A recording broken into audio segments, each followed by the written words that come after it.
Breaking news share करेंगे आपके साथ। कराची के इलाके सदर में धमाका हो गया। धमाके से गाड़ियों के शीशे टूट गए हैं। कराची का इलाका मज़ाफ़ाती इलाका है, काफ़ी रश होता है यहाँ पर और बताया जा रहा है कि धमाके की नौयत का अंदाज़ा लगाया जा रहा है। पुलिस यहाँ पर पहुँच चुकी है, सूरत हाल का जायज़ा लिया जा रहा है।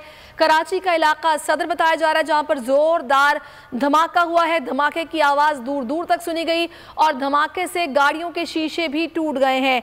आपको आगाह कर रहे हैं, कराची का इलाका सदर जो कि मज़ाफ़ाती इलाका है, यहाँ पर रिहायशी भी है ये और बहुत सी दुकानें मौजूद हैं, रश काफ़ी होता है और इस जगह पर ज़ोरदार धमाका हुआ है।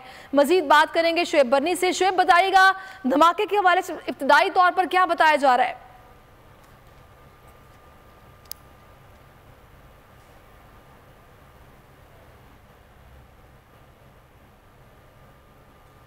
शुएब से हम रब्ता करने की कोशिश कर रहे हैं। मनाजिर में आप देख सकते हैं पुलिस यहाँ से लोगों को दूर हटाने की कोशिश कर रही है। काफ़ी ये रशी एरिया है, मज़ाफ़ाती इलाका है। यहाँ पर इस गुंजान आबाद इलाके में काफ़ी दुकानें यहाँ पर मौजूद हैं और यहाँ पर मुख्तलिफ किस्म के कारोबार हो रहे होते हैं। दिन भर यहाँ पर काफ़ी रश होता है। सब्सक्राइब करें और बेल दबाएं ताकि कोई खबर रह न जाए।